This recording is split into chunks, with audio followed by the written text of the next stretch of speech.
Hello friends, मैं अनीता आप सभी का एक बार फिर से स्वागत करती हूँ आपके अपने चैनल ऑनलाइन एग्ज़ाम स्टडी में।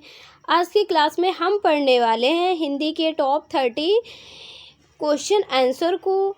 अगर आपको किसी भी क्वेश्चन का आंसर पता है तो कमेंट बॉक्स में बताएं।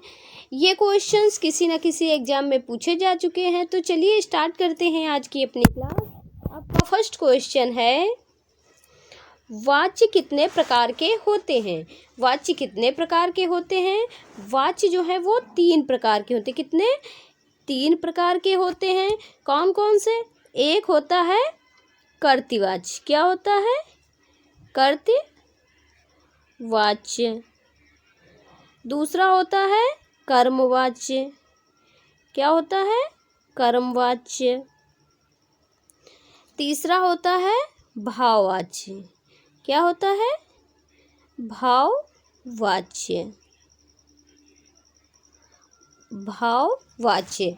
कर्तृवाच्य में कर्ता प्रधान होता है, कर्मवाच्य में कर्म की प्रधानता होती है। यहाँ जिसका राइट ऑप्शन ए होगा 3। प्रश्न नंबर 2 है, लखनऊ किस बोली क्षेत्र में आता है? लखनऊ किस बोली क्षेत्र में आता है? लखनऊ अवधी बोली क्षेत्र में आता है। ऑप्शन ए यहाँ पर सही होगा। प्रश्न नंबर 3 है, निम्न में से किस धातु से भाषा बनी है? भाषा निम्न में से किस धातु से बनी है? भाषा जो है वो भास। क्या होगा? इसको हम इस तरीके से लिखेंगे, भास। भास धातु से बनी है। ऑप्शन बी सही है। अगला प्रश्न है, दुख ही जीवन की कथा रही, क्या कहूँ आज जो कही नहीं कही? उपयुक्त पंक्ति में कौन सा रस है? क्वेश्चन में रस पूछा है। दुख ही जीवन की कथा रही, क्या कहूँ आज जो नहीं कही। ये जो पंक्तियां हैं ये महादेवी वर्मा जी की हैं। और यहाँ पर जो रस की बात है वो यहाँ पर रस करुण रस होगा, यानी ऑप्शन ए यहाँ पर सही होगा। प्रश्न नंबर 5 है, उपमेय पर उपमान का अभेद या आरोप होने पर होता है। उपमेय पर उपमान का अभेद आरोप होने पर होता है वहाँ और उपमा रूपकालंकार होता है। कौन सा? रूपकालंकार होता है। ऑप्शन बी सही है। प्रश्न नंबर 6 है, मात्रिक छंदों में मात्रा कितने प्रकार की होती है? मात्रिक छंदों में जो मात्रा होती है वह 2 प्रकार की होती है। एक तो इस तरीके से लगती है, एक इस तरीके से। इसको हम दीर्घ कहते हैं। इस वाली जो मात्रा को हम इसको दीर्घ कहेंगे, इसको लघु कहेंगे। क्या कहेंगे? लघु। ऑप्शन डी राइट होगा। प्रश्न नंबर 7 है, मात्रिक अर्धसम जाति का छंद है। मात्रिक अर्धसम जाति का छंद है। दोहा जो है वो मात्रिक अर्धसम जाति का छंद है। प्रश्न नंबर 8 है, छंद के कितने भेद होते हैं? छंद के 4 भेद होते हैं। यहाँ पर ऑप्शन ए सही होगा। प्रश्न नंबर 9 है, ये क्वेश्चन वेरी इंपॉर्टेंट है। पृथ्वीराज रासो हिंदी साहित्य के किस काल में लिखा गया? पृथ्वीराज रासो जो है वो हिंदी साहित्य के किस काल में लिखा गया था? ये जो है ये आदिकाल में लिखा गया था। किस काल में? आदिकाल में। यहाँ इसका जो सही उत्तर ऑप्शन ए होगा, आदिकाल। प्रश्न नंबर 10 है, सूरदास के गुरु कौन थे? सूरदास के जो गुरु हैं वो, इसका जो सही उत्तर ऑप्शन सी होगा, वल्लभाचार्य जी जो हैं वो सूरदास के गुरु थे। प्रश्न नंबर 11 है, कबीर की भक्ति का स्वरूप क्या है? कबीर की भक्ति का जो स्वरूप है वो निर्गुण भक्ति धारा के से ये संबंधित थे। इसका जो राइट ऑप्शन डी होगा।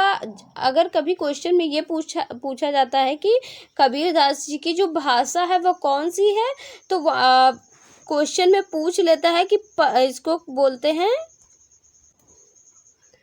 पंचमेल खिचड़ी के नाम से भी जानते। पंचमेल खिचड़ी के नाम से भी इनकी भाषा को जानते हैं। प्रश्न नंबर 12 है, रीतिकाल का अन्य नाम है। रीतिकाल का जो अन्य नाम है वो स्वर्णकाल है। यहाँ पर ऑप्शन ए सही होगा। प्रश्न नंबर 13 है, कहावत शब्द में प्रयुक्त प्रत्यय है। कहावत शब्द में कौन सा प्रत्यय लगा है? कहावत में आवत प्रत्यय लगा हुआ है। कह जो एक मूल शब्द होगा यहाँ पर, कह जो है यहाँ पर ये मूल शब्द होगा। आवत यहाँ पर क्या है? आवत यहाँ पर प्रत्यय लगा है, तो यहाँ पर इसका राइट ऑप्शन ऑप्शन डी होगा, आवत प्रत्यय। प्रश्न नंबर 14 है, किस शब्द में कु उपसर्ग नहीं लगा है? की उपसर्ग जो किस शब्द में कु उपसर्ग नहीं लगा है? कुशल जो यहाँ पर शब्द है वो इसमें कोई कु उपसर्ग नहीं लगा है। बाकी कुरूप की बात करें तो कुरूप में, कुकर्म में, कुचाल। कुरूप का विच्छेद करेंगे कु धन रूप हो जाएगा। कुकर्म की विच्छेद करेंगे तो कु धन कर्म हो जाएगा। कुचाल का विच्छेद करेंगे तो कु धन चाल हो जाएगा। यानी ऑप्शन बी ही यहाँ राइट सही होगा, क्योंकि कुशल को हम तोड़ नहीं सकते हैं। प्रश्न नंबर 15 है, मखमली जूते मारना का अर्थ है। मखमली जूते मारना का अर्थ होता है मीठी मीठी बातों से लज्जित करना। यानी ऑप्शन ए यहाँ पर राइट होगा। प्रश्न नंबर 16 है, सुबह शाम करना का अर्थ है। सुबह शाम करना का अर्थ जो होता है वो टाल मटोल करना होता है। ऑप्शन सी यहाँ पर सही होगा। प्रश्न नंबर 17 है, कांति क्लांति शब्द यहाँ शब्द होगा युग्म का सही अर्थ है। इसका जो सही उत्तर ऑप्शन बी होगा, चमक। क्या होगा? चमक और थकावट यहाँ पर सही होगा।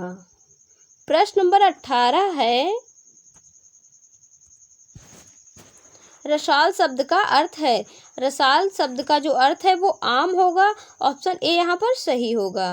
प्रश्न नंबर 19 है, चंद्रमा और ब्राह्मण के लिए एक शब्द है। चंद्रमा और ब्राह्मण के लिए जो एक शब्द होगा वो द्विज होगा। क्या होगा? द्विज होगा। यहाँ पर ऑप्शन बी सही होगा। क्या? ऑप्शन बी यहाँ पर सही होगा, द्विज। प्रश्न नंबर 20 है, गोद लिया हुआ पुत्र के लिए उपयुक्त शब्द होगा। गोद लिया हुआ जो पुत्र होता है उसको दत्तक पुत्र बोलते हैं। यहाँ पर ऑप्शन बी सही होगा। प्रश्न नंबर 21 है, फूल का पर्यायवाची नहीं है। फूल का जो पर्यायवाची शब्द है वो नहीं है। इसका जो राइट ऑप्शन ऑप्शन सी होगा, तनुजा। तनुजा जो है वो लड़की या बेटी, क्या होगा? बेटी का पर्यायवाची शब्द है। बेटी का पर्यायवाची शब्द है। बाकी सुमन, पुष्प, कुसुम ये फूल के पर्यायवाची शब्द हैं। प्रश्न नंबर 22 है, स्वच्छ शब्द का पर्यायवाची शब्द बताइए। स्वच्छ शब्द का पर्यायवाची शब्द जो है वो निर्मल है। क्या है? निर्मल है। ऑप्शन डी सही है। नीरज की बात करें तो ये कमल, किसका? कमल का पर्यायवाची शब्द है। नीरद की बात करें तो ये किसका? बादल। बादल का पर्यायवाची शब्द है। ऑप्शन डी यहाँ पर सही होगा। प्रश्न नंबर 23 है, विमुख का पर्यायवाची शब्द है। विमुख का पर्यायवाची शब्द उन्मुख है। ऑप्शन ए सही होगा। प्रश्न नंबर 24 है, समास के कितने भेद होते हैं? समास के जो है वो मुख्यतः 6 भेद होते हैं। कौन कौन से होते हैं? अव्ययी भाव समास, द्वंद्व समास, द्विगु समास, तत्पुरुष समास, कर्मधारय समास, बहुव्रीहि समास। ऑप्शन ए यहाँ पर सही होगा, 6। प्रश्न नंबर 25 है, कारक के मुख्यतः कितने भेद होते हैं? कारक के मुख्यतः 8 भेद होते हैं।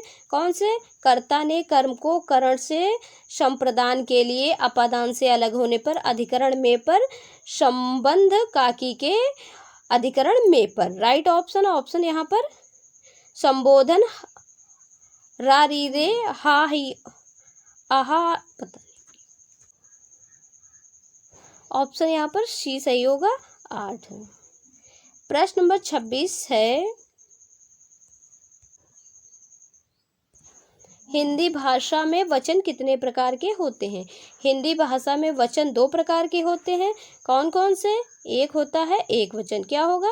एक वचन, एक वचन, दूसरा होता है बहुवचन। क्या होता है? बहुवचन, एक वचन और बहुवचन।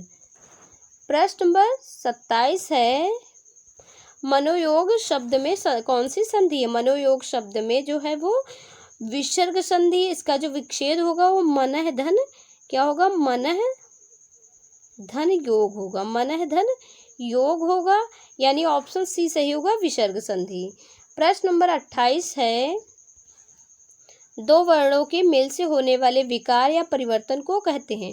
दो वर्णों के मेल से होने वाले विकार या परिवर्तन को संधि कहते हैं। ऑप्शन ए यहाँ पर सही होगा। प्रश्न नंबर 29 है, मतैक्य किस संधि का उदाहरण है? मतैक्य जो है यहाँ पर वो वृद्धि संधि का उदाहरण है। ऑप्शन सी यहाँ पर सही होगा। प्रश्न नंबर 30 है, हिंदी वर्णमाला के स्वरों की कुल संख्या कितनी है? हिंदी वर्णमाला के स्वरों की कुल संख्या कितनी है? ये जो क्वेश्चन है ये आपके लिए, आप इस क्वेश्चन का आंसर कमेंट बॉक्स में ज़रूर बताना। आशा है ये क्लास आपको अच्छी लगी होगी। अगर क्लास आपको अच्छी लगी हो तो वीडियो को लाइक करें, कमेंट करें। चैनल पर अगर आप नए हो तो चैनल को सब्सक्राइब करें, जिससे आने वाली वीडियो की नोटिफिकेशन सबसे पहले आपके पास पहुँचे। तो मिलते हैं नेक्स्ट वीडियो में, तब तक के लिए जय हिंद। Thanks for watching.